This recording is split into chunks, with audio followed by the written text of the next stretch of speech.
Okay, good morning everyone and Hazak Baruch. Thank you for joining us on this beautiful Wednesday morning as we are studying together Perashat Vayera. Rabotai, we are introduced in the beginning of our Perashat to the amount and the extraordinary hospitality, Hachnasat Orchim of Avraham Avinu, opening his home to anyone and everyone without any exceptions. Hachnasat Orchim at its best. Three random people, not just three people. Avraham Avinu was ill. He was on the third day of the Brit Milah, and he goes out of his way and he extends himself to bring in guests into his home. And this is a very, very powerful, beautiful mitzvah called Hachnasat Orchim. And something very interesting that we find in our Perashat Rabotai, and that is as follows. We know Avraham Avinu, the Gemara asks a question. The Gemara wants to know who was, I don't know if the word is wealthier, but we'll use that word. Who is wealthier, Avraham or Shlomo HaMelech? Right away, everyone says Shlomo HaMelech. Talk about he had a king, he was everything. But really, the Gemara actually concludes Masechet Baba Metzia that Avraham had more. Why? Look at when Avraham has the guest versus Shlomo HaMelech. Shlomo HaMelech had a shulchan, table of kings for all the people to eat from. But Avraham Avinu didn't just have a table. When Avraham gave his guests, each guest got their own piece of cattle. Each guest had their own cow for them. Why? Why did Avraham need so much? Who's eating a whole cow? The answer is, they didn't eat the whole cow, but he wanted to give each one the delicacy of the time, which was the tongue. So each one needs a tongue. You need 3 tongues. You need 3 cows. And therefore, Avraham, so to speak, wasted and he killed 3 cows just so that his guest could get a tongue. And I'm sure if you gave him a filet mignon, he wouldn't complain. And I'm sure if you gave him a nice ribeye, he wouldn't complain. But Avraham Avinu the guests deserve the best of the best. And so El Habakar, look at this. First of all, in the beginning, when he sees them in the streets, he doesn't tell them, come, I'm going to make for you a whole meal, I'm going to give you everything, and wine, and I'm going to give it all to you. Avraham, he keeps it very simple. I'll give you some bread and water. Some bread and water. Who doesn't need bread and water? And the guests accept. But then when they end up coming, Avraham goes all out. He gives them meat, gives them bread, cake, everything. We learn a very big lesson from here. We learn in life, emor me'at va'aseh harbe. What does that mean? It means do a little, say a little, and do a lot. Yeah, in life, it's not going to be a big talker. A lot of times someone's collecting for an organization and say, yeah, I'm going to give this year, I'm going to accomplish, I'm going to help, I'm going to pray, I'm going to learn. We talk, but we do very, very little. In life, we have to be emor me'at va'aseh harbe. Don't talk. Don't talk a lot. Do a lot. You want to do something? Do it. But don't start saying and telling everyone, hey, I'm going to start on a diet, I'm going to start exercising, I'm going to go 3 times a week, I'm going to start jogging the whole Central Park, I'm going to start... Don't talk a lot. Say a little. And then you'll do a lot. But Ephron was the exact opposite. Ephron we're going to read about next week when Sarah dies and Avraham needs to bury her. So he goes and he's looking for a place to bury her. He wants Me'arat HaMachpelah. And Ephron, in the beginning, he's a big hotshot. Of course, Nesi Elokim Ata Betochenu, Avraham, it's on the house. You are a Re'is. You know what's a Re'is? You are a general. You're a prince amongst us. Whatever land you want, it's free. Take it on me. Don't worry about it, Avraham. Don't worry about it. Okay, free is nice. Avraham, after they were alone in private, in a private meeting, Avraham says, all right, Ephron, but honestly, how much? Let me pay you something for it. me just give you something, a little bit, just for your time. What does Ephron say? All right, give me $50 million. So he starts, Emor Harbe, he starts by promising, and I'm going to do, and showing off, I'm so generous. When it comes time to shell, when it comes time to actually doing, his hands are empty. Okay, so that's in life very important to be like Avraham. By promising, don't promise a lot. Say you'll do a little bit. Why, by the way, is this so important? I'll tell you psychologically why. When a person talks a lot, a part of them feels like they actually accomplished already. Because you said you're going to do, we're going to have, we're going to teach, we're going to give, we're going to start. You come home, you already feel, a part of you already feels like you actually kind of did it. Because you spoke so much. So you don't feel like you need to do it anymore. So that's why it's very important not to talk. You want to do something great, do it. But keep it quiet. Don't show off. Okay, very nice. So Avraham Avinu, he does just that. And he says, I'm going to give you some bread and some water. But of course, we know what ends up happening. They're going all out. He gives them meat. And he gives them milk. And that's a question, by the way. How does he serve them meat and milk? Okay, not for now. And he gives them all the butter and finest flour and cake. And there's a very interesting question over here. I'm not sure if you like the question, but I'll tell you the question. I like the question. The question over here is in the Sefer Lekahtov. And he asked the question as follows. He's actually very bothered by the question over here. He says, everything that Avraham does for his three guests, he does beshefa. What's beshefa? He splurges. He goes all out. Right? Meat. Each one gets their own whole cow. Just imagine how much money that is. And cake. And unbelievable. He takes the purest piece, most tender piece of meat. Unbelievable. All of a sudden, when it comes to one item, Avraham gets cheap. Which item does he get cheap on? He gets cheap on the most cheapest item. He gets cheap on the water. When it comes to water, Avraham's giving them yukahna me'at ma'im. You need a little bit of water. Can you imagine a guy, he has guests, he spent $400 on each roast, the best butcher, he goes and he gets them the top wine, $300 bottles of wine, and he's opening, and he has beautiful china, and he has 3 housekeepers, waitresses, desserts, everything. Can you imagine the whole table? And then when it comes time to bringing the water, he brings out, he doesn't bring Poland Spring. He brings out the knockoff, the Kirkland, you know what I mean? He brings the bottle that's 30 cents cheaper. Guy spent $3,000 on a meal, and on the water he went cheap. Just bring some tap water from the sink, free. And the water, what's going on? What's going on, Avraham? What happened? You couldn't afford a little bit of water? Yukahna me'at mayim. Let me give you a little bit of water. Just a teeny little bit. Why so little? Why so cheap? That's a question. Okay, that's a good question. To answer this question, we have to actually go to a Gemara. The Gemara, our rabbis tell us that actually, where are we?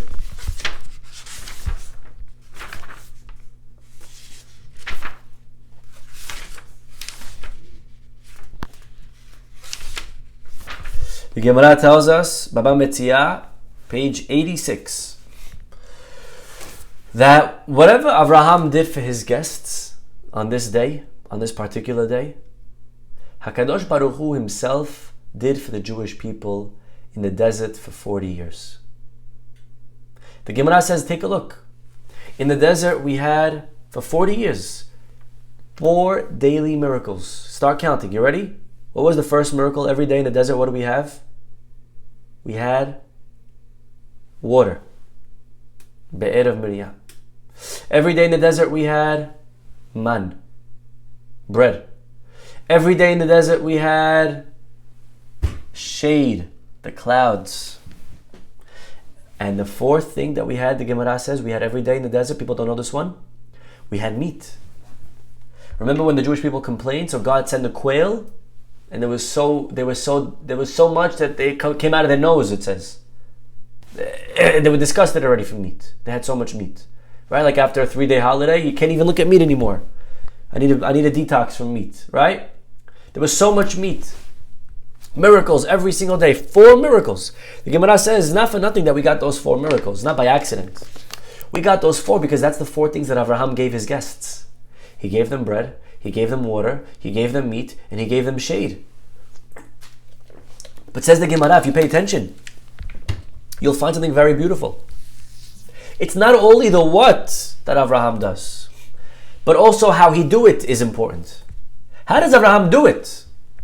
How does he do it? How does he give them the bread, the water? Does he do it himself? Does he do it with somebody else? If he does it himself, God says, I'm going to give the Jews myself. If Abraham did it through someone else, God says, I'll give you, but through someone else also. Okay, important, very important in life, not only what we do, but how we do it. You can have 2 people come to shul. They both prayed. How did they pray? One guy's praying, right? And the guy's out. He prayed every word. How do you pray? 2 people could walk by a lady and give her the same $3, $5 tzedakah. But how did you give it to her? One of them gave it with a smile. Good luck. And one of them gave it, here you go. Right? So how do we do it? You know, we leave the house, we say, all right, bye. How do we say bye? How do we say good morning? How do we say, have a nice day? How do we say thank you? How do we say thank you? We get services all the time from people all around us. How do we say thank you? Thank you. Thank you. Right? We got to say thank you the right way with a smile. So here is Avraham Avinu. And by the way, we're trying to incorporate a little bit Mesilat Yesharim into what we're learning over here. Really, Mesilat Yesharim has one of his chapters that he discusses, one of the traits that we try tackling after a person already perfected all of the, up to Perishut and even up to Tahara, purity of motivation. The next step is Chasidut. What does Chasidut mean? Chasidut, part of it, Ramchal actually goes to town. Ramchal is very angry at what people thought in his time was Chasidut. He says there's a big misconception. People think Chasidut is dipping in freezing ice mikvehs, saying Tehillim all day, and whipping yourself, and afflicting, and fasting. He says it's not Chasidut. You know what's real Chasidut? Real Chasidut, he says, is part of it is how we do the things that we're doing. Do we do it with fervor, excitement? Okay, that's all Chasidut. One day we'll maybe study Beli Neder. Okay, but the point over here is, how do we do it? How did Avraham do the things that he did? So the Gemara says, if we analyze, we'll find that out of the 4 things that he gave his guests, 3 of them he did directly himself. He served them the meat. He served them the bread. He served them the shade. Vehu omed alehem tachat ha'etz. What does that mean? Vehu omed alehem tachat. He's standing on them under the tree. Why you gotta be standing on them if they're under the tree? But the answer is, sometimes the shade moves. If you think about throughout the day, the sun moves, the shade moves. And as the shade moves, where the angels were sitting before, maybe now is no longer shaded. So Abraham would stand to provide the shade instead of the tree. Tachat could not only be under, tachat could be instead of. So he was serving as the shade instead of the tree. Like sometimes you're talking to somebody and the sun's behind them, and you try to move your head to position your head that their head is blocking the sun, right? Ever happened to you? Right? You're on the outside. So this is what's going on. Abraham is there, bringing the shade. Unbelievable. So the shade he gives them. The bread he gives them. The meat he gives them. When it came to the water, very interesting, he didn't give it to them. He says the phrase, Yukahna. I'll have given to you. Take through a messenger some water. I'll have someone bring you some water. And therefore, Avraham Avinu, who over here is doing beautiful act of chesed, the way he does it, God says, I'm going to do it also. So in the desert, when I give the Bnei Israel the 4 things, I'm going to give it to them exactly how they did it. How did Avraham do the bread by himself? God says, I give you the bread by myself. Every day, Hamotzi lechem min hashamayim. Bread from the heavens. How did he get the shade? Avraham, I'm going to give you shade. How did you get meat? Avraham, I'm going to give you meat. But did Avraham do the water himself? No, he didn't. Okay, so I'm going to give you water, but not myself. Interestingly, out of all of the miracles, there's only one of them that we needed Moshe himself to give to us. And that's the water. Right? When it came to all the other 3, God gave it to them right away. Here you go. When they needed water, God didn't say, okay, here you go, here's water. What did God say? All right, Moshe, go hit the rock. Why did he send Moshe to do it? The same way you gave us bread, meat, and shade, you could give us water. God doesn't give them the water. He sends Moshe to give them the water. And the answer is, says the Gemara, because the way Moshe did it is how I'm going to do it. The way Avraham did it is how I'm going to do it. If Avraham didn't do it perfectly, then I'm not going to do it perfectly. Now, this is by itself a big lesson. I mean, the Be'er Yosef really asks a very strong question over here. If Yosef Tzvi of Salant, he says, I don't understand. Avraham Avinu, one time in his life, he was tired, he had a brit milah, he was sick. So he didn't bring the water himself, he told someone else to give him a hand.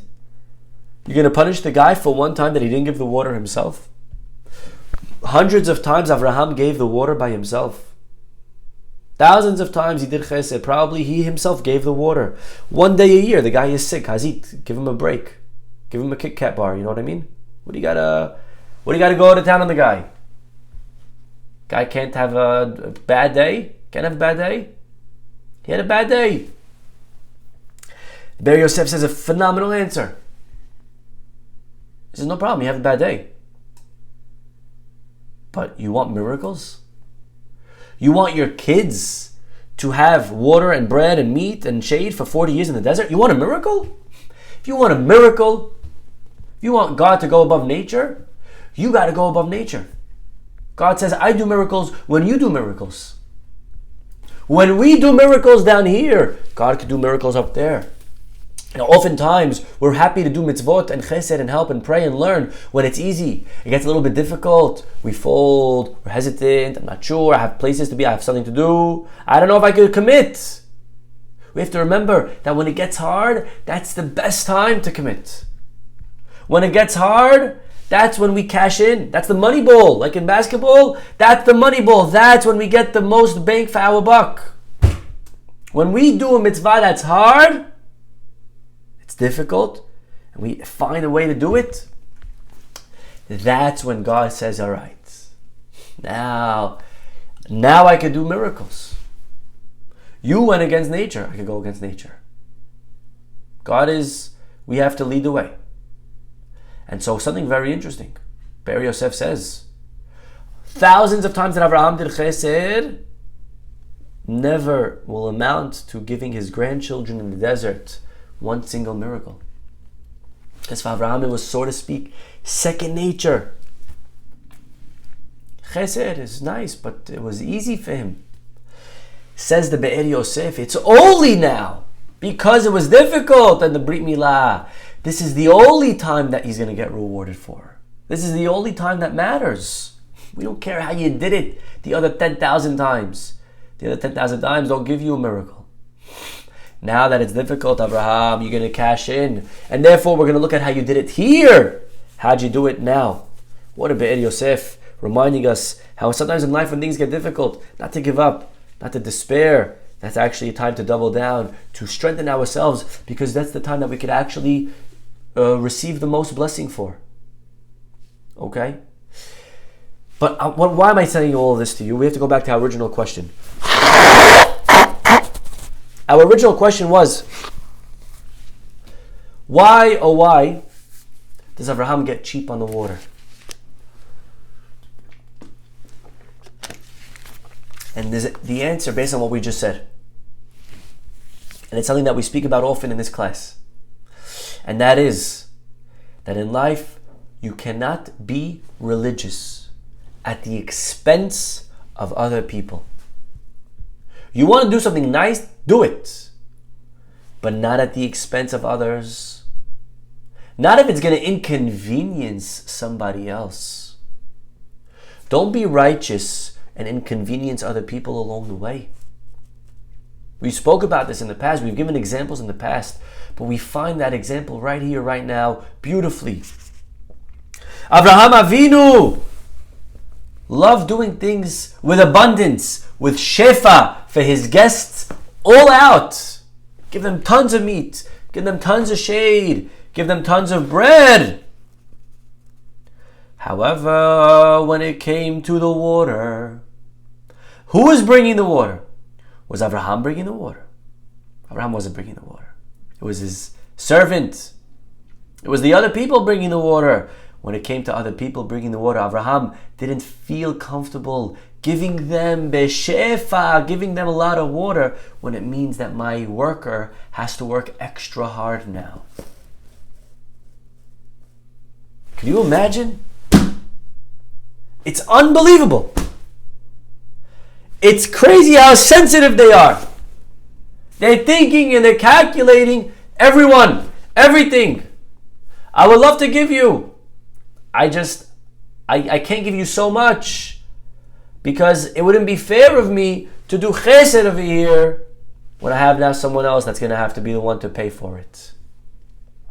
You know, all the time people like talking, oh yeah, why they should be, let them help, let them sponsor.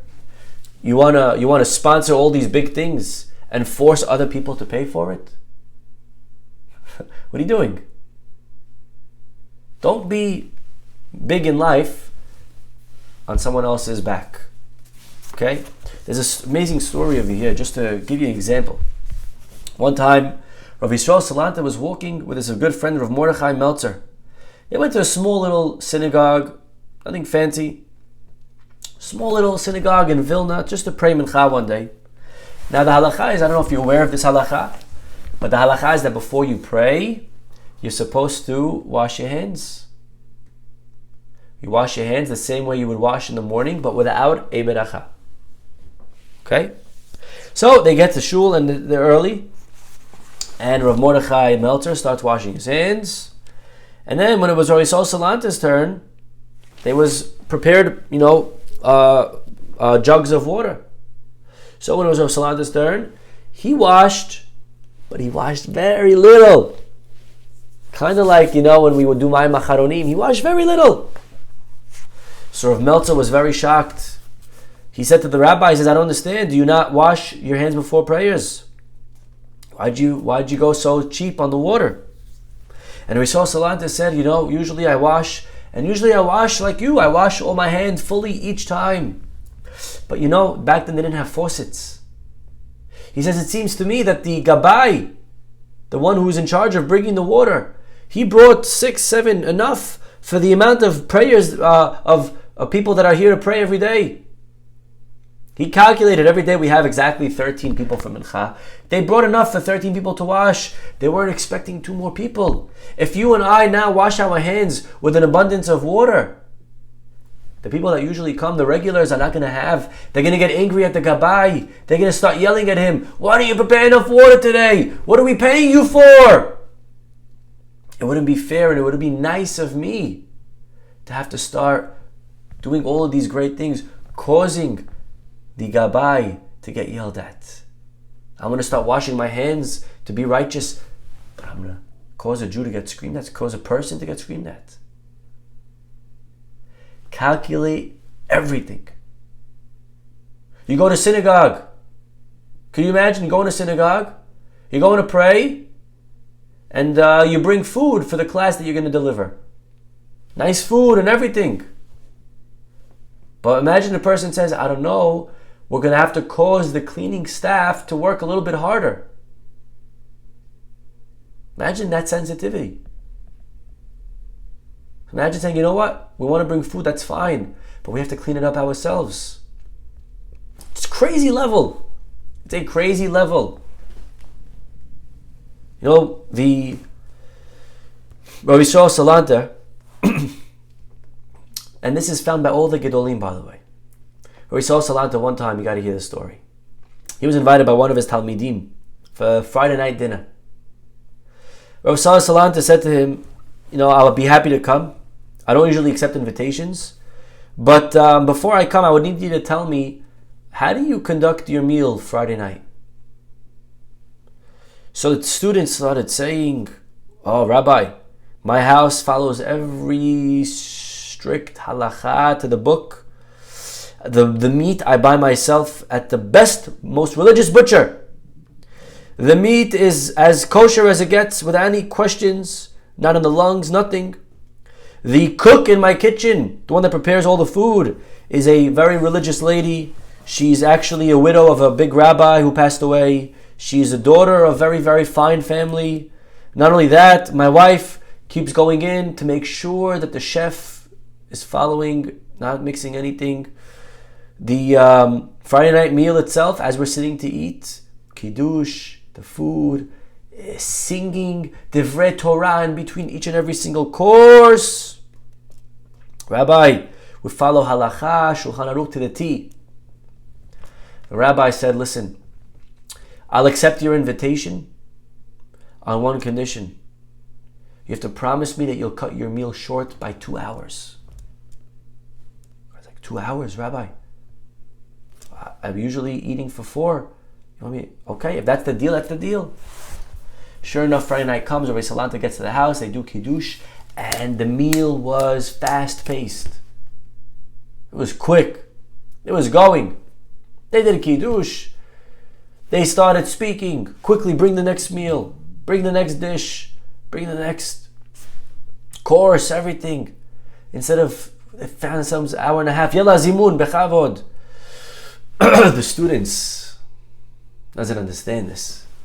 He says, Rabbi, you know, we'll do zimun like you want. I just understand. What are you rushing for? Where's the rush? Before he answered, he says, can you please call the chef? So she calls the chef.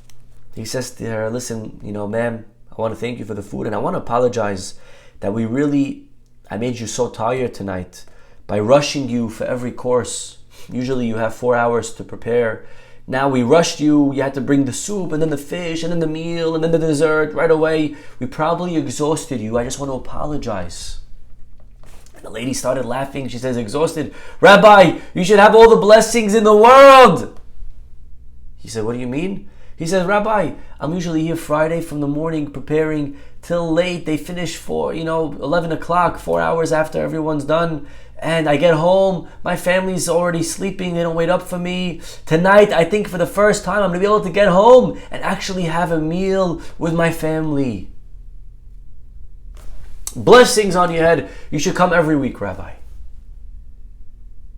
And Rav Salanta turns to his Talmid and he said, that's why I rushed the meal. Again, it's balancing.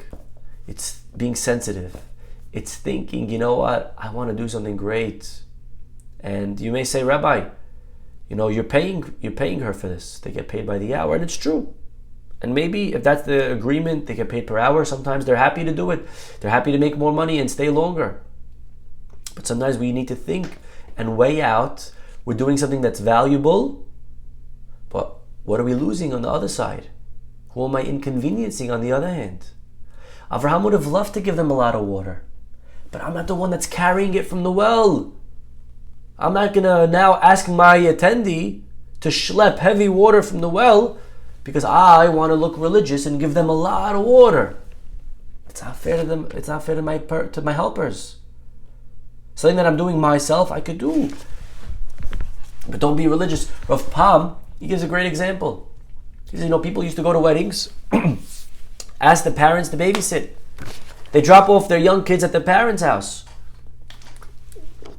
In the name of Mesameach Chatan v'Kala, I want to do something nice over here and make a Chatan and Kala happy. And we're dancing and beautiful. But says Rav Pam, you're staying till 12, 1 a.m. and the old parents are watching the kids. They're up late. They're tired. Your mother's having to now stay up late to watch your kids. She's exhausted. Don't do a mitzvah of dancing for Chatan and Kala when your parents are the ones that are going to suffer. Of course, again, they're happy to do it. There are maybe situations, but don't call it a mitzvah. You want to go late? Go late. Your mom agreed you need a night out with your wife. Do it. Go ahead. But don't call it a mitzvah. That's all. Don't lie to yourself and kid to yourself and say, I'm doing something great here, when you're inconveniencing other people. The Chafetz Chaim, when he would come home Friday night, we have a custom that we sing Shalom Aleichem. But when he would have guests coming over, and they didn't have so much food back then in Radin, when he was with his guests, he didn't sing Shalom Aleichem in the beginning of the meal. He would quickly start Kiddush, bring out the food, the guests are hungry. And then in the middle of the meal, he would stand up and he would say Shalom Aleichem. Rabbi, you're doing it backwards. And he would always say, I think the angels could wait. My guests can't. The angels, they'll come later. They're not so hungry. They'll wait outside a few more minutes. Better to feed my guests. We're taking our time, and we're gonna, and our guests are starving. What are you doing? You're all religious now, and taking your sweet time, and doing this beautiful, all your kavanot, and reading all the Zohars and everything that you want to read Friday night when your guests are hungry waiting for you. That's not religious. But what do you mean, Rabbi? It's my house. I didn't ask them to come. What are you talking about? Look at Avraham. Chesed, this is chesed. This is doing for other people. All our religious practices can wait. Chafetz Chaim delayed Shalom Aleichem. Again, always balancing it out. Not the rule. I'm not saying that if you have guests, I have guests in my house Friday night. We sing Shalom Aleichem in the beginning. But I make sure to find the balance, to remain somewhat sensitive to their needs, not taking forever. Even in halacha, by the way, Sukkot night, the halacha is that on the night of Sukkot is a mitzvah to eat in the sukkah the first night. Even if you don't want to eat bread, you should push yourself to eat in the first night in the sukkah. It's a big mitzvah. Now, if it's raining, usually the halacha is that you're exempt from the sukkah and you're not supposed to eat in the sukkah if it's raining. But you go inside, you eat your meal. But on the first night of Sukkot, if it's raining, the halacha actually is that you shouldn't eat in the sukkah, but you should try to wait. Try to wait an hour, 2 hours to see if the rain stops. Okay, wait it out a little bit. Says the Chafetz Chaim. You ready for this? But if you have guests over, as nice as it is to eat in the sukkah the first night, if you have guests over and it's raining, start the meal right away in your house. Mishnah Berurah. Start right away. What do you mean, Rabbi? There's a mitzvah over here. You're patur. You're exempt because it's raining. You want to be chasid. You want to do a nice mitzvah that you're not obligated to do and wait. Not if you have guests waiting. You want to give them a lot of water, do it. But if you're going to ask someone to bring the water, don't hassle somebody so that you could be a saint. That's today's lesson. Okay, I think we spoke enough today. There's a lot to think about, a lot to talk about. We'll stop over here. We should always be zocheh to find this beautiful balance. Have a wonderful day. We'll see you all tomorrow. Bye-bye.